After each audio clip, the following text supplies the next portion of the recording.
Oh, we're back and we're back and we're back.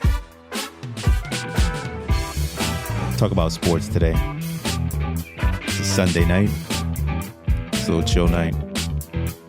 Been out of it lately, so I'm sorry for anybody who listens and hasn't heard from me. I'm sort of back. Not 100%, but I'm here. That's all we need is for me to be here. It's Not So Great a Podcast. Amazon, Apple, Google, YouTube. Where else? Deezer. And I think there's a lot more than that, but that's where we're at. All right, so what are we going to talk about? I'm going to just cover sports in general today. I'm going to cover a couple of quick things, a couple of quick episodes, just little things and opinions, and then go from there. Give my opinion, and then and that's it. We'll call it a show at that point. Again, I'm still fresh. Just been putting episodes here and there, doing a variety of different things, which is what I wanted to do to begin with.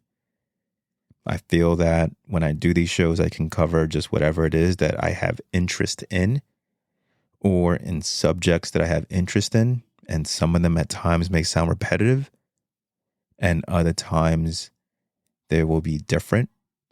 The goal is to reach out to as many listeners out there, entertain, hopefully give hope, take your mind off the real stuff. And when it gets real, and you know what? Then I'll do the same thing. I'll be real about it, and I'll be authentic, and hopefully you guys can enjoy it. So, start off, I'm going to talk about Formula One. And for anybody who follows Formula One racing, I'm sorry if I mispronounced names and cities. I'm sorry. So, start off, it was the Bahrain GP to kick off the Formula One season.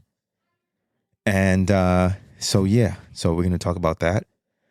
And then I'm just going to go over the results, because this kind of is going to basically be, I feel like this first race already gave it away of how the season's going to be already. And it's going to be, to me, like one of those anticlimactic seasons again. When Lewis Hamilton was dominating under Mercedes and they had this car that was just nobody can compete with.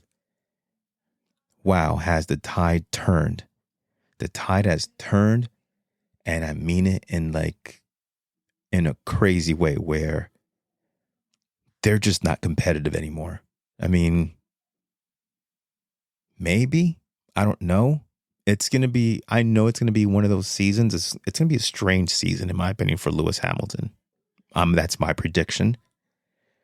Knowing it's his final year, knowing that, well, the car, but when he made a decision, which was a shock again to Mercedes, the car was already made. The engineering was done. The car for the season's done already.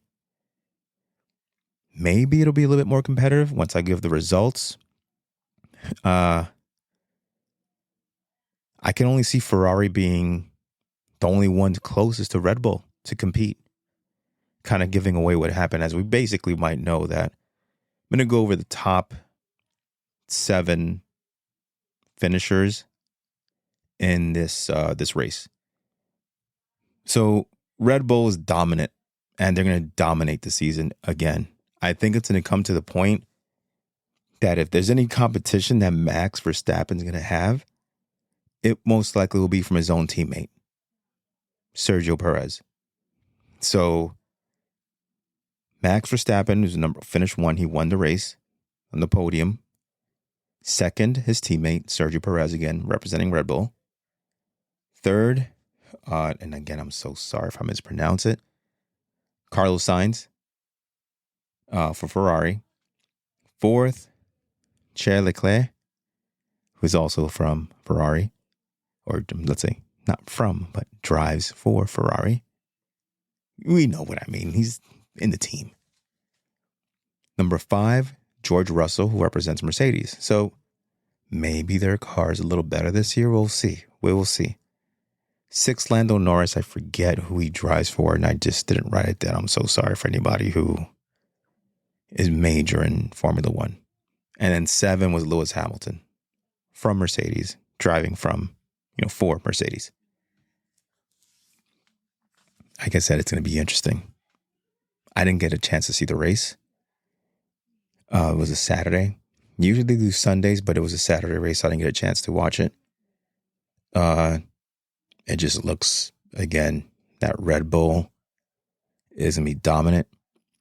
I'm at that point now that it's cool to watch it. It's getting to that point. It's almost like, when Lewis was so dominant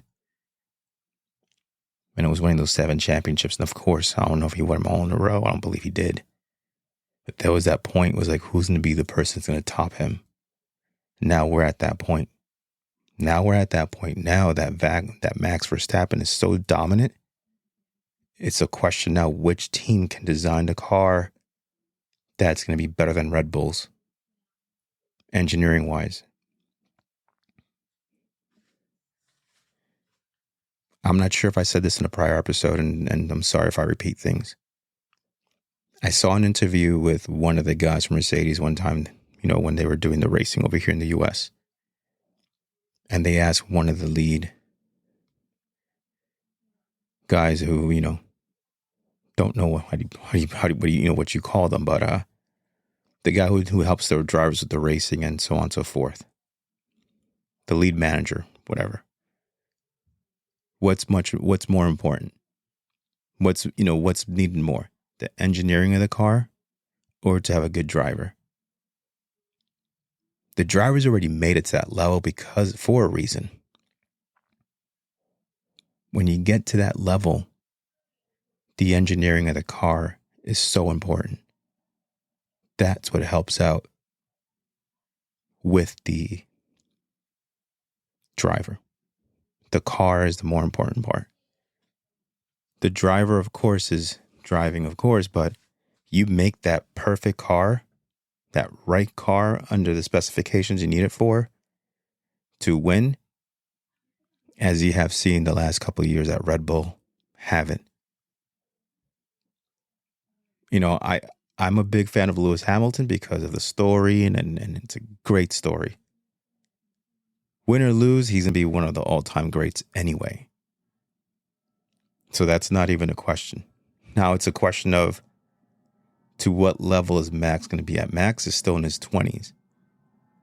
Lewis is in his late 30s now. Is he in decline? Is it really the engineering of Mercedes? I guess we will see. Will he finish this final season strong with them? Or will it be again that Mercedes has made a car that just wasn't to that level of Red Bull? Have they waved the white flag? And seeing the results of the first race, Ferrari's probably the most competitive one, which equals the reasoning of the how and what reason Lewis Hamilton went and signed in with Ferrari for next year. So that's the most important part with that.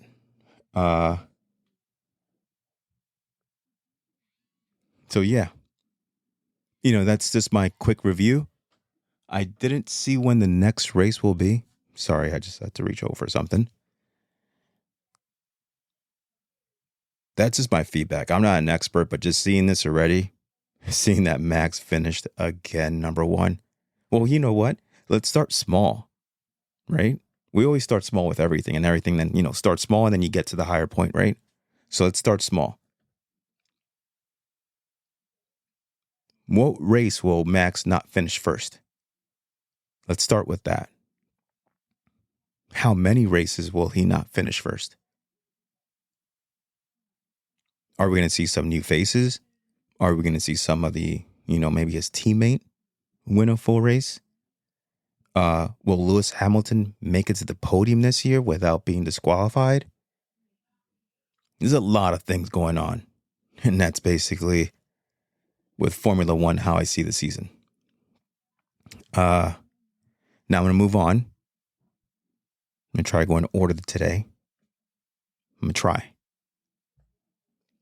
And again, I want to thank my friends before I continue, my family, closest to me, the ones who listen, the ones who give me feedback, the ones that say, hey, this could be better, this could be better. I'm trying. The ones that say that, I have a pretty good voice for this. I appreciate it. I hear it sometimes and I'm like, I don't know where it's at. Yeah.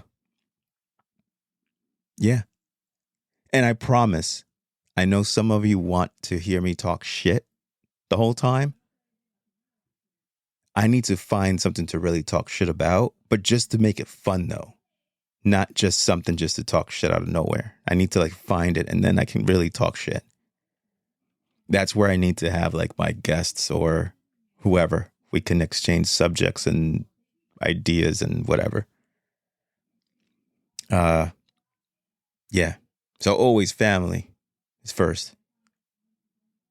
My inner circle is first.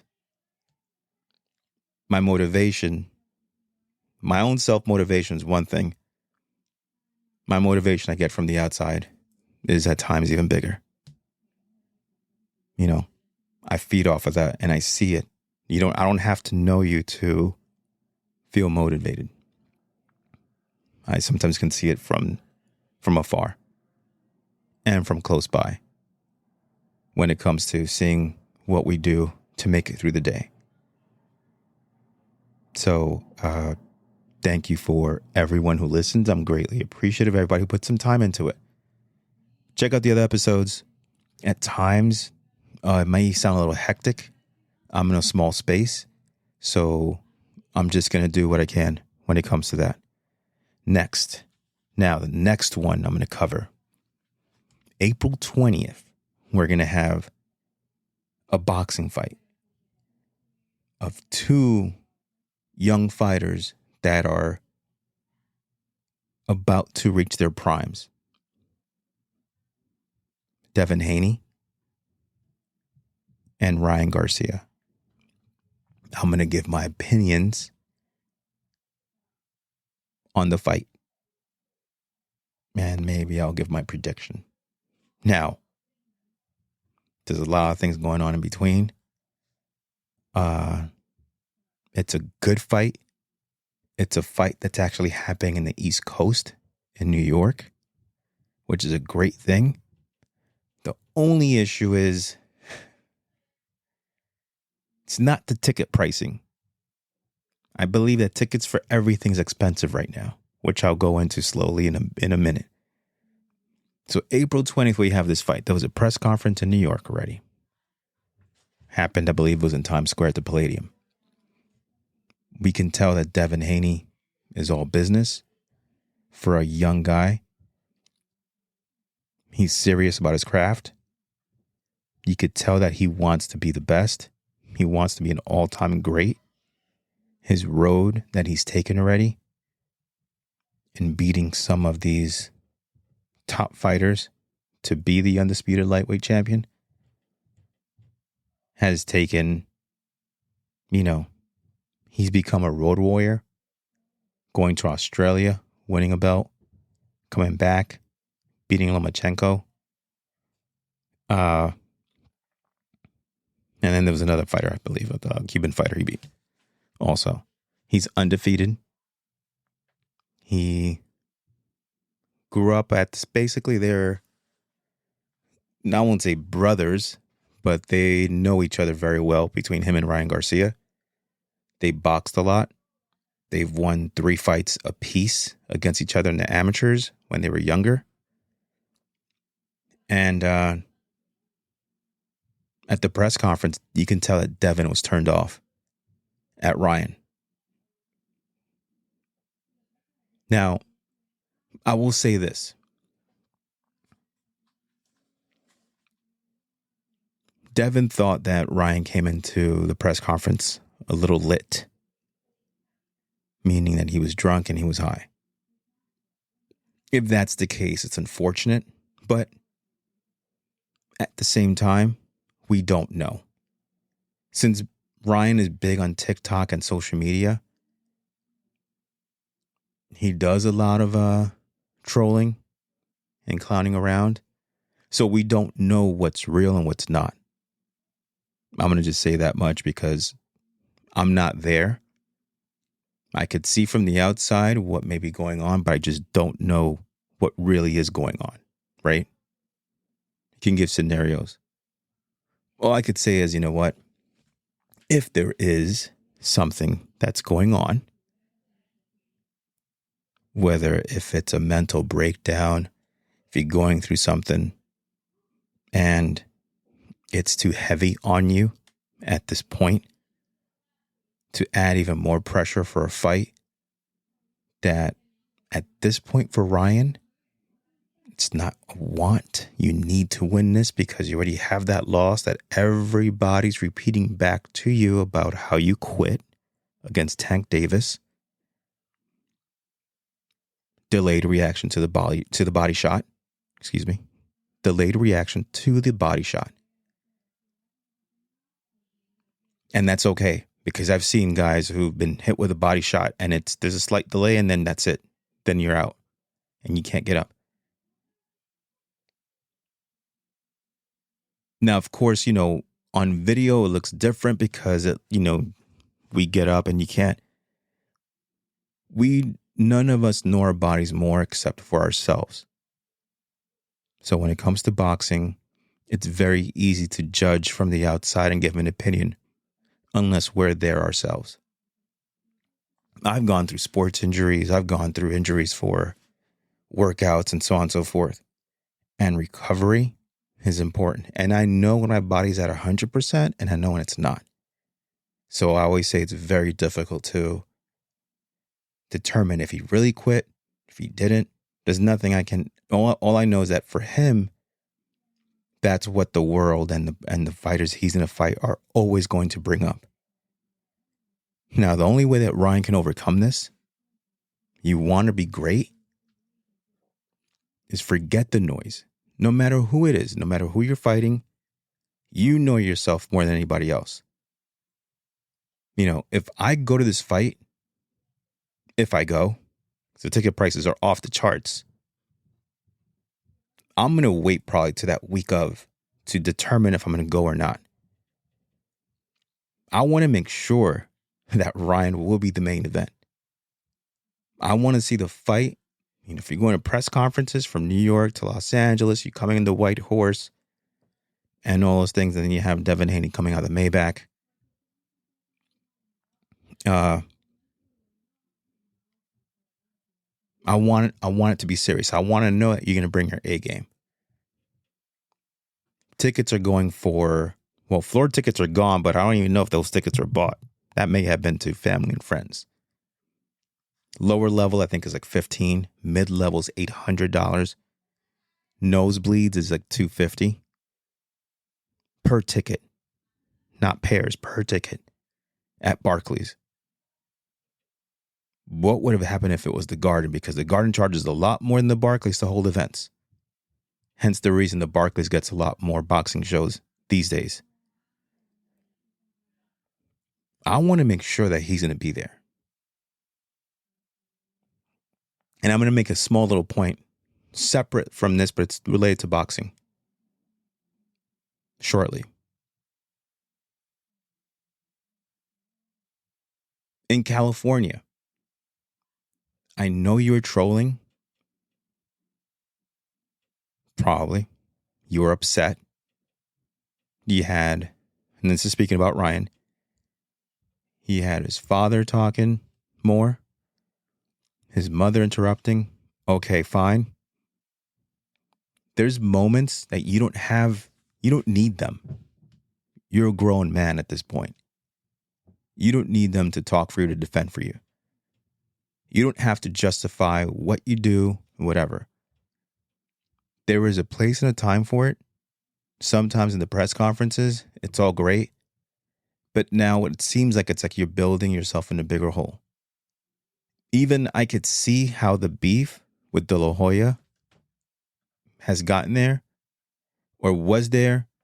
And of course, At the end of the day, De La Hoya is just there for the money. And that's all fine because that's what promoters do. There was a moment where Haney was talking, and I think he started playing some kids,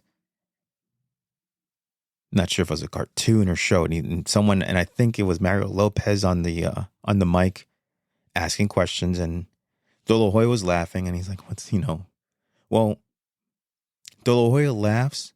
I mean, what else are you going to do at that point? You're not going to go off on your own fighter at that moment. I just couldn't see him being happy at that moment about that. It's either you think it's funny, you don't think it's funny, but you laugh because you don't know how to react to anything else what's going on in the situation, or you just go off on your fighter. Since he's bringing him the money and it's a Golden Boy promotion, you can't go off on your fighter, so you could laugh at it. So they take a pic and say, hey, what is that? Oh, what is that? Is that Dora? He's like, no, it's Coco Melon. Meanwhile, Devin is responding to a question. The reason that happened, I'm a little out of order, and I'm sorry about that, is because Devin pissed him off. Because Devin said things that really pissed him off. After the fact that they made a comment that I don't think was necessary from Garcia's camp, which is the reason why you just don't give the parents the mic to use. I don't care if he's your fighter. If the mom can't hear and take what is being said about her son, just don't go to the press conference. Go to the fight. Go to the fight. I'm sure that anybody who showed up over there did not want to hear her. Didn't happen in New York, but it happened in California. And I get, Devin Haney's father, Bill, I believe it's Bill Haney. We'll just call him Mr. Haney at this point. He has a voice, he has an opinion, and it's fine. He said something about a toupee to this guy, and then the other guy said something that I try not to be sensitive, but I understood the point from the Haney camp. And they were going off, and again, part of the promotion, so on and so forth, but you guys are not fighting. If you guys want to argue between parents and just have them on the fucking undercard at this point. I want to hear the fighters go off. And Devin Haney was going off at him based on that he was turned off at Ryan for the first press conference. And I understood it. I'm not on either boxer's side here when it comes to who's right and who's wrong. I understand the point. And I understand Ryan's point too. But when you're getting paid, you're about to make a lot of money, and you sign to fight someone, you mentally have to prepare yourself for the shit that's going to be said to your face. Because that's what is done. Unless you guys are buddies and it's one of those, hey, you know what? I respect you. I like you as a fighter. I'm going to win. I'm confident I'm going to win. And then the other guy says, hey, you know what? I respect him too. Yeah, we grew up fighting. We're 3-3. We can't wait. This is the one that really counts. And this is such an important fight for me. And I'm going to bring my best version of me. And I show that I have matured. Look at the resume so far. The two are not, mine has gone through a difficult road, where his, yes, he has that loss. It wasn't pretty. And on April 20th, we're just going to see who comes out on top. Done. That's it. We can go that route. And then at the end, not even at that night, then show your aggression. Be pissed off or whatever it is. Hey, do you think Ryan Garcia quit? Yeah, I think he quit. All right, Ryan, so you know what? Let him think whatever he wants. Let him keep that in his mind. Use that to your advantage. Use it so that you can defeat him. Use it that way as motivation. You know what? That night, I'm going to bring the best version of me so I could beat Devin. Let him keep on thinking that I quit. Because I'm going to show the world that because I was drained and I was not fighting at my natural weight, even though it was a couple pounds, they don't understand because they've never been in that. I took the fight because I had to take the fight. It was a big money fight for me. And I wanted to prove myself. I was asking for that fight for a long time, so of course I was in agree. Done. That's all you have to do. So here we go. We fast forward. Now we go to the face-off. Now Devin is mouthing off at him. Whatever happened, because before they were saying, hey, he's on, Devin Haney was, I think it was in New York, he was saying, hey, he's on coke. Whatever happened, he said something, Ryan had to basically, he felt like he had to explain, hey, I smoke and I drink and I smoke weed.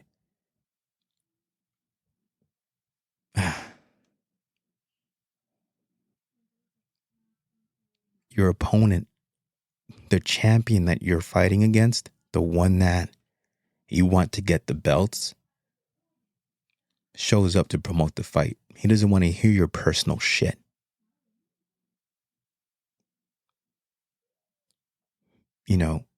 At this point, Devin Haney won the fight already. He won it by a landslide. He might not even knock this guy out. He might just finish the guy early. We'll see. Because Devin Haney doesn't have a lot of knockouts either. But with the way the press conferences have gone, it just spells a landslide of a match. And even Devin Haney was laughing. He's like, hey, are you going to make it to the fight? Are you going to make it, or are you going to quit even before that fight? And Ryan is showing it based on the way he's acting, the way he's reacting. That respond, react thing. It just doesn't. It's frustrating because I want to see such a good fight with these young guys, and I want to see boxing represented well. And Devin is doing the best he can, and he's being so professional. And Ryan is just like, I feel like he's just dropping it. When he could be doing so much better, stand tall, stand firm, and give something Devin Haney to think about. And all he's doing is basically talking about what he's doing, how he's doing it, how he's comfortable. That's great and good, but you don't have to tell anybody else because we don't give a shit what you do behind closed doors.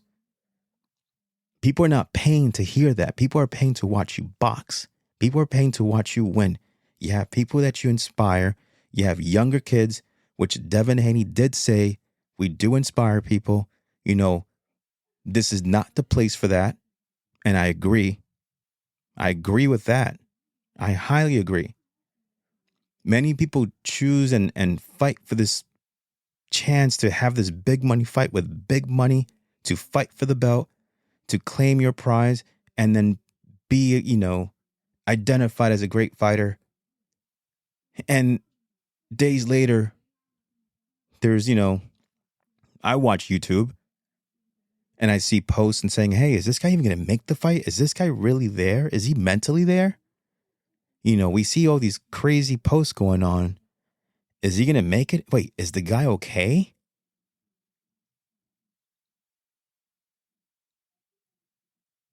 And I've read the posts. And all I see in the comments, hey, can anybody confirm? Is he okay? Is he okay? Is it? I don't even know, because obviously I don't know the guy. I'm giving my opinion. Where's De La Hoya at for this? Is this part of the plan to promote the fight so we can get the sympathetic part into it? Devin Haney's camp is hungry to destroy this guy at this point. They're not in the place to waste time. They travel. I mean, showing up for work to get up for work is not easy. To travel across certain, hours and flights and shows and promote and so on and so forth. And you could tell. You can tell when you're on point with the promotion. You can tell that the other guy's just not there. That sucks. That really sucks for the Haney camp. Which is the reason they didn't want to show up in California. Strange promotion.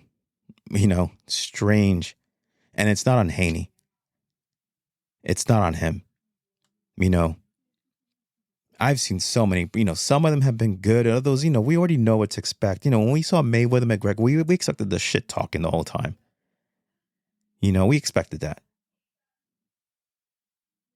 But I didn't see McGregor say, hey guys, guess what? I'm showing up lit today. I'm just drunk right now. No, that doesn't sell the fight. I'm going to, you know what? I'm going to show Mayweather that, I can hang with him. Never had a boxing fight in my life, but I'm going to stop and watch. Watch. You want to see that. You want to see a guy that believes. You want to see the guy that, we signed this fight because one, it's in sell. He's a very lucrative name, and it is one of those fights that we don't even know. Mayweather's not the same guy, so we know we're going to bring it to this fight. Whether Mayweather stood there and just toyed with him for a little bit and waited to get tired, hey, the strategy worked. But McGregor did get his shots. Whether, again, Mayweather was not the same fighter. The promotion was great because it was just shit talking the whole time. And you had someone that people could say, hey, you know what? Mayweather talks shit, but with this guy, he can,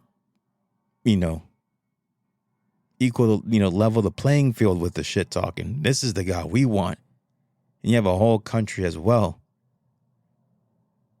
Whether you like him or not, Mayweather promoted the shit out of his fights. Became one of those guys that was so unlikable that we would buy pay-per-views to watch it. And I enjoyed Mayweather. I thought he was one of the better ones, actually. But yeah, so the ticket prices are high. It's in Brooklyn. Ryan didn't want to fight in Brooklyn. I get it. Money, taxes, whatever. You're still getting paid. Oscar said, you need to make it through New York. You can't just become a one-state fighter in Vegas all the time. You need to move around. You need to fight. Devin called him out on it. He's like, hey, this guy didn't want to fight in New York. Right? Oh, well. I just see this fight, if it happens, because it's a big if at this point, I need to see Ryan pick up the pace and say, you know what?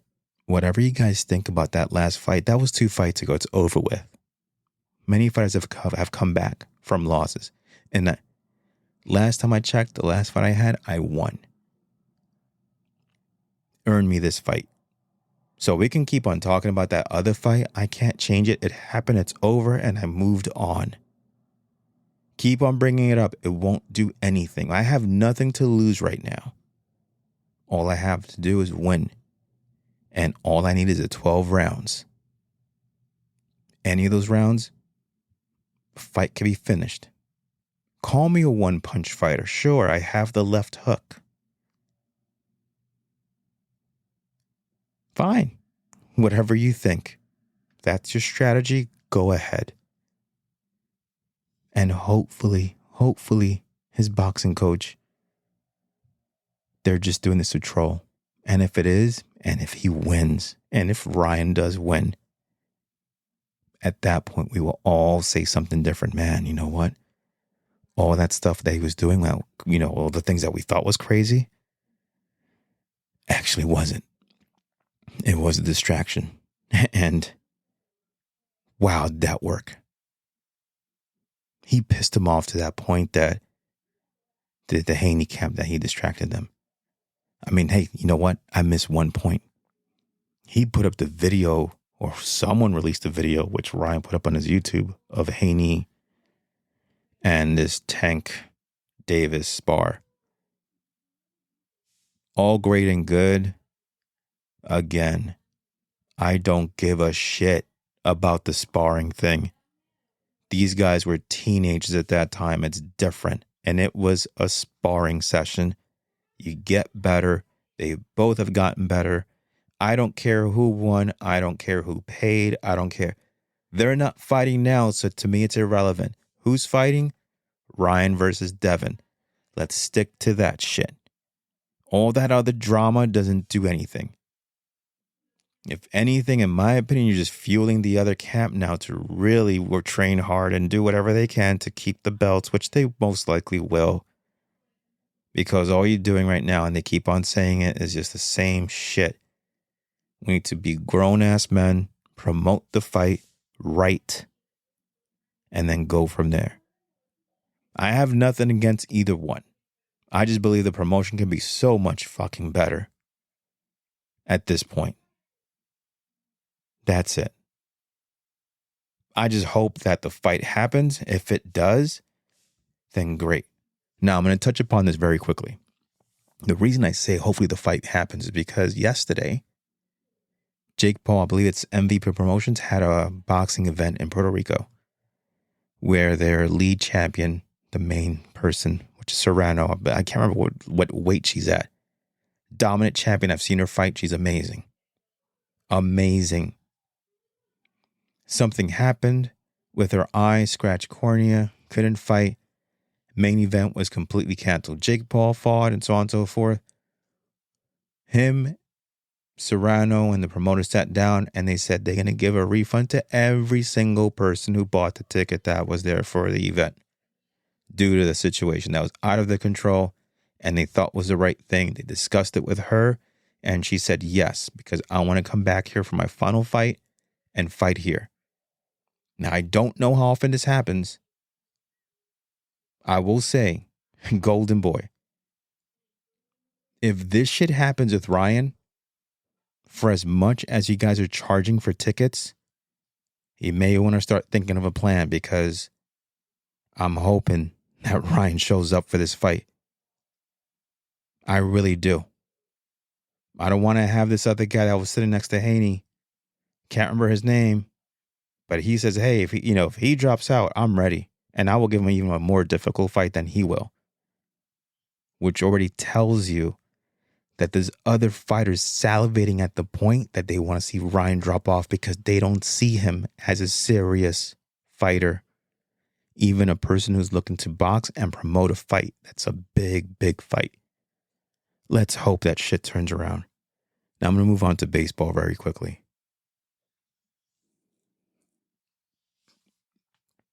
Man, those Dodgers.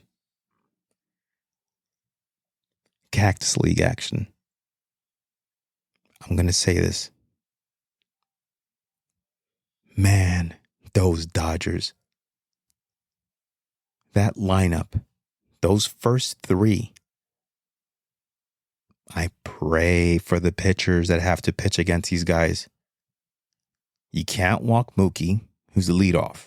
We already basically see the lineup already. You can't walk Mookie.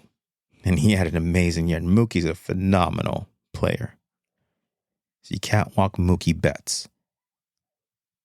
You can't really put Ohtani in base. You can't walk him automatically now. You have Shohei Ohtani next as number 2. And then number 3, you have Freddie Freeman. Are you kidding? He has the perfect batter right after Ohtani. We're talking about that. That's like $1 billion top 3 that they have there worth in contracts. It's a scary lineup if they're healthy. And we're already seeing glimpses of it. Goodness to these pitchers. Imagine if they had another batter after Freeman. I don't know who the other guys are because I haven't followed the Dodgers. I haven't followed baseball like that, but I'm so interested. Like I said before, I saw Ohtani play last year in person. The guy's phenomenal. Anybody who has a slight interest in baseball, aside from supporting the team, you want to go to those games when you see those great players. And I'm going to say one thing. As a Mets fan, a real Mets fan, I might have to pull LeBron. I might have to take my talents to Los Angeles at this point. Because I'm turned off at you guys. That's a whole separate situation. I will always be loyal to you guys. but I am going to follow the other team more this year. I'm just curious how phenomenal he's going to be this year, because he's only going to be focused on hitting, which I expect him to have an insane year.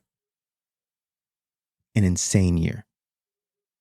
He's a DH. He's not fielder. He's a pitcher and DH. He's going to go up to bat, do his thing, sit down, wait his turn again. There's no stress on the elbows. The only other thing that could happen is, anything else. But aside from that, I expect him to have a massive year. And me having him, which I thought was, hey, I'm happy with that, because I haven't played, like I said, fantasy baseball in such a long time. Having him at the number 7th pick, and I got him, and everybody else picked everybody else, I'll take it, because I already knew he's going to have a monster year. Seeing him play the way, even after the injury last year, immediately he still was batting, and seeing him how he was still launching triples, doubles, walks, RBIs, I already knew, goodness, he's not going to pitch this year. That sucks. But you're still going to get something amazing. So anyway, the reason I say that's because today in the Cactus League, they played against the Rockies. I'm not sure if this is his second or third game playing already. I'll just go by today's stats. And I'll go over the overall stats, and I'll try to make up whatever I can. He went 3 for 3. He had a triple, 2 RBIs. It may have been a home run if there wasn't some type of fence in the back out there in the outfield. And the one thing I'm noticing that when he's hitting now, second time so far, not sure if that's going to happen more in the season. When he's hitting for power now, it's going slightly to the opposite side, which is dangerous. Because now he can hit anywhere now. He already had one opposite field home run, which they brought up in the broadcast when I was watching it. So far, in the games he's played. Now, of course, I know this is spring training, but sometimes that's what it's for. Every league has some type of warm-up. We're all going to go through slumps and so on and so forth, but goodness, right now, it's looking like the Dodgers did, the right thing. Average is 714 right now. He's going to play again, I believe, on Tuesday against his old team, the Angels. I think his slugging is like 1429. And then slugging with on base is 2207 right now. Those are insane numbers. I know it's not going to be the same, but goodness, like I said, you have probably the best leadoff hitter in your team already, Mookie. You add Shohei to the second now. He should be able to drive in at least, let's say, 120 runs, if anything. We'll see. And then you have Freddie Freeman, who's another monster. And then they're pitching. And who knows who else they'll add on to the team, which they can probably add on. We'll see. I will say this, though, before I finish.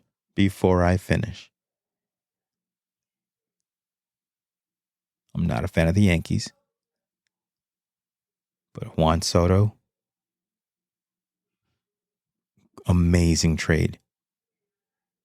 Take advantage of this year, because we don't know where the guy's going to go. And he's also having a monster spring training. He's going to hit at least, I'm predicting at least 45 home runs. That's another team that can have such a stacked lineup. And they do. If Giancarlo Stanton wakes up, and I don't mean it in a bad way, I'm meaning off the injuries. If he's not injured and he is healthy 100%, you have Aaron Judge healthy 100%, and you have Juan Soto 100%, and you have your other hitters, that lineup, oh my goodness. So yes, I will give props where props is due because Juan Soto's going to be a stud. And he will be approached. He will hit free agency. There's no doubt about it. And there will be teams going after him hard, equally like the Yankees are. The question is now is, does he want to be in New York or not? That will be it. I even think the Mets are going to throw their hat in there too to try to get him. So anyway, that was it. A little Formula One, a little boxing, little baseball, little Dodger Shohei chat, and a little mention of the, Juan Soto Yankees. And for the Mets, we'll see what happens. They'll be all right. I think the question now is more, are they going to see Pete Alonso or are they going to trade him at this point? Which the fan base wants him. I'm kind of caught in the middle with it. I would like to see his average go up as far as hitting wise. Now, again, he may have had injuries last year. To hit 40 home runs and be able to hit 220 is great. But what happens if you hit 280, 300? You may attract that type of contract that Ohtani can get. I want to see that at least. But again, I'm wishing. And, it's easier from the outside, to see that. I'm just, I'm a Mets fan. What can I say? But I am a fan of the color blue. And I am following two teams this year. As I said, I'm a fan of players as well. So I'm loyal to the Mets team. If it came them versus anybody else, obviously I would choose the Mets. I'm a big fan of Shohei because I believe that you don't see this type of player ever. We've only seen it maybe one time, and that was who knows how long ago. Once in a lifetime athletes are the ones to watch. Anyway, thank you again. Not So Creative Podcast. Follow YouTube, E-24G. My podcast go up there. Instagram, Adapt LLC. It's all there. I'm not going to mention Twitter, whatever. And then Amazon Music, Google, YouTube, Apple, Deezer, Spotify, Buzzsprout. Any of those you can listen to episodes. I'm grateful of the time for those that I know, for those I don't know, and inspiration. I draw it from those that are probably the most special in my circle. And you know who you are. Always dedicate that show. Always dedicate it for them. My daughters as well. Again, they're doing their own thing. So either way, I appreciate you guys. I'll see ya. And thank you for listening to the Not So Creative Podcast. This is Z. I'll see ya.